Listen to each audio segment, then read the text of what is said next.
தமிழக மக்கள் அனைவருக்கும் இனிய காலை வணக்கம்.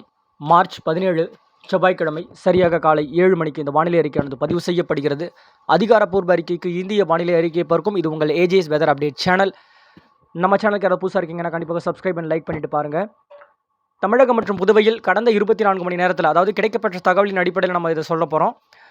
முழுமையாக ஸ்கிப் பண்ணாமல் பாருங்கள். நம்ம 15, 16 கடந்து இந்த தேதிகளில் ஒரு மழைப்பொழிவின் துவக்கம் என்பது இருக்கும் அப்படின்ற மாதிரி எதிர்பார்த்த சூழ்நிலையில் நேற்றைக்கு தென்மேற்கு மாவட்டங்கள்லையும் சரி, தென் மாவட்டத்தின் ஓரிரு இடங்களில் மேற்கு தொடர்ச்சி மலைப்பகுதிகளில் மாவட்டங்கள்லையும் ஆங்காங்கே மழைப்பொழிவை கொடுத்திருக்கிறது. இன்றைக்கு எப்படிப்பட்ட ஒரு மழைப்பொழிவு, வரக்கூடிய நாட்களில் அடுத்தடுத்த நாட்களில் எப்படி மழைப்பொழிவு அப்படின்ற மாதிரி சொல்லிடலாம். கண்டிப்பாக முழுமையாக கேட்டு பயன்பெறணும்னு கேட்டுக்கலாம். நேற்றைக்கு கோயம்புத்தூர் மாவட்டத்தின் அரசூர் பகுதிக்கு வந்து பார்த்திங்கன்னா ஒரு 25.20 மில்லிமீட்டர் அளவிற்கு ஒரு மழைப்பொழிவு கொடுத்திருக்கிறது.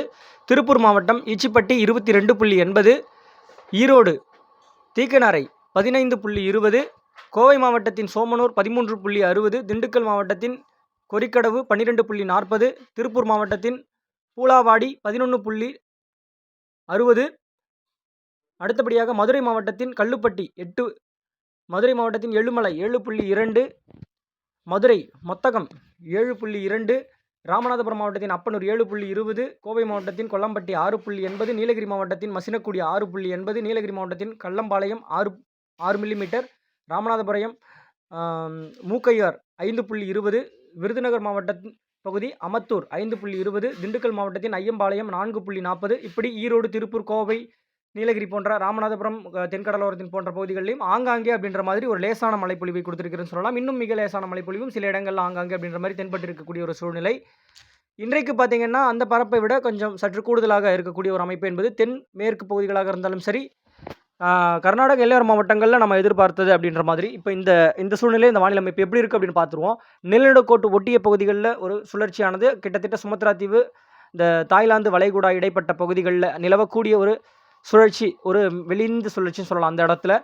அதனைத் தொடர்ந்து இலங்கை மற்றும் கேரள கரையோர பகுதிகள், இது வளிமண்டல தமிழகத்தின் அந்த ஒட்டுமொத்த பகுதிகளில் நிலவக்கூடிய ஒரு வளிமண்டல சுழற்சியாக வரக்கூடிய நாட்களில் இருக்கும் அப்படின்ற மாதிரி எதிர்பார்த்த ஒரு சூழ்நிலை. தற்பொழுது அந்த மெலிந்த சுழற்சி என்பது தற்பொழுது தென் தமிழகம் மற்றும் இலங்கை இடைப்பட்ட பகுதிகளில் நிலவக்கூடிய ஒரு அமைப்பும், கேரள பகுதிகளில் ஒரு வளிமண்டல சுழற்சி, இப்படி ஒரு மெலிந்த சுழற்சியாக நிலவக்கூடிய இந்த அமைப்பின் காற்றின் ஈர்ப்புகள் என்பது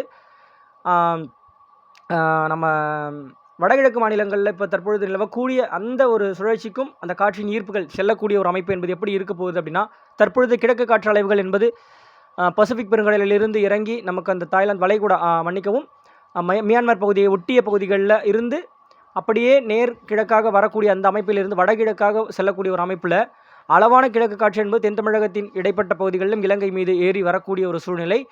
இப்போது இந்த தெற்கு காற்று இணைய போகின்ற ஒரு நிலையில் தான் நமக்கு வந்து இந்த 17 பார்த்திங்கன்னா ஒரு மழைப்பொழிவு துவக்கம் அதிகபட்சமாக 15 கடந்து 16, 17 தேதிகளில் ஏற்படும் என்று எதிர்பார்க்கப்பட்ட ஒரு சூழ்நிலை. இன்றைக்கு அந்த தெற்கு காற்று உள்ளீடு என்பது மாலைக்கு பின்பாக கூடுதல் பரப்பில் ஏற்படுவதற்கான ஒரு வாய்ப்பு என்பது ஏற்படும்.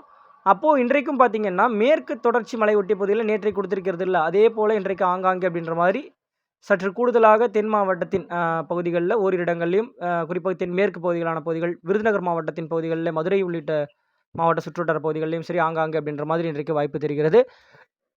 அதனைத் தொடர்ந்து நாளைக்கு தாங்க 18, 19 நம்ம 2 தேதிகள் குறிப்பிட்டு சொல்லியிருந்தோம் பார்த்தீங்களா. இந்த நாளைய தேதிகளில் சற்று வலுவாகவே மழைப்பொழிவு என்பது உள் தமிழகத்தின் பகுதிகளிலும் சரி, மேற்கு மாவட்டத்தின் பகுதிகளிலும் சரி, கர்நாடக எல்லையோர மாவட்டங்கள் கிருஷ்ணகிரி, தருமபுரி போன்ற மாவட்டங்களிலும் ஆங்காங்கே உள் மாவட்டம் தொடங்கி மழைப்பொழிவு படிப்படியாக கடலோரம் மற்றும் வந்து நிறைவடையக்கூடிய ஒரு அமைப்பாக இருக்கக்கூடிய ஒரு சூழ்நிலை. குறிப்பாக கரூர் மாவட்டங்களாக இருந்தாலும் சரி, இந்த ஈரோடு, நாமக்கல் இந்த இடைப்பட்ட ஒரு சூழ்நிலையும், சேலம் மாவட்டம் உள்ளிட்ட பகுதிகளிலும் சரி, மத்திய உள் தமிழக பகுதிகளிலும் ஆங்காங்கே அப்படின்ற மாதிரி கொடுக்கக்கூடிய ஒரு மழை என்பது டெல்டா கடலோரம் சரி, தென் மாவட்டத்தின் கடலோர பகுதிகளிலும் ஆகும் சரி, வட மாவட்டங்கள்லேயும் குறிப்பாக ஆந்திர எல்லையோர மாவட்டங்களிலும் எதிர்பார்த்தது. எந்த அளவுக்கு இந்த கிழக்கு காற்றை நாளைக்கு அந்த காற்று பெறப்போகிறது அப்படின்றத பார்த்து நம்ம அந்த காலகட்ட அந்த வானிலை அமைப்பை பொறுத்து நம்ம மழைப்பொழிவு எந்த அளவுக்கு தீவிரம் இருக்கும் அப்படின்றத நம்ம அனலைஸ் பண்ணி சொல்லிடுவோம். ஆனால் இப்போ வரைக்குமே இந்த மழைப்பொழிவின் ஆங்காங்கே அப்படின்ற மாதிரி இந்த வெப்பச்சலன மழை குடிக்கக்கூடிய இந்த ஒரு சூழ்நிலை என்பது மேற்கிலிருந்து உருவாகி கிழக்கு நோக்கி கடலோரம் நள்ளிரவு அதிகாலை வரைக்குமே நீடிக்க பெற்று ஒரு மழைப்பொழிவு ஆங்காங்கே அப்படின்ற மாதிரி தமிழகத்தின் பகுதிகளில் ஆங்காங்கே ஒதுக்கி கொடுக்கக்கூடிய ஒரு அமைப்பாக இருக்கும். தலைநகர் சென்னை, திருவள்ளூர் போன்ற மாவட்டங்களாக இருந்தாலும் சரி, உள் மாவட்டங்கள் திருவண்ணாமலை, ஓரிரு இடங்கள்ல ஆங்காங்கே ஒதுக்கி ஒதுக்கி தான் இருக்கும். மழை பொழிவின் தீவிரம் என்பது மாறுபடக்கூடிய ஒன்றாக இருக்கும். இந்த காற்றின் ஏற்றம் எந்த அளவுக்கு வரப்போகிறது அப்படின்றத பொறுத்து நமக்கு அது மாறுபடக்கூடிய ஒன்றாக இருக்கும். மழை பொழிவின் சூழல் என்பது நேற்றைக்கே தொடங்கியிருக்கிறது அப்படின்றது நம்ம பார்க்க முடிகிறது. வெப்பம் என்பதை பொறுத்தவரைக்கும் இனி வரக்கூடிய நாட்கள்ல சற்று இயல்பை ஒட்டிய நிலையிலிருந்து 1 டிகிரி செல்சியஸ் குறைவதற்கான ஒரு வாய்ப்பாக இருக்கக்கூடிய ஒரு நிலை. அந்த அதிகரித்து காணப்பட்ட வெப்பம் என்பது சற்றே குறையக்கூடிய ஒரு அமைப்பாக இருக்கக்கூடிய ஒரு சூழ்நிலை. காலைல மட்டும் வெப்பம் அதிகரித்து காணப்படுகின்ற ஒரு நிலையாகவும், புழுக்கம் அதிகரித்து காணப்படுகின்ற நிலையாகவும் இருக்கக்கூடிய ஒரு அமைப்பு.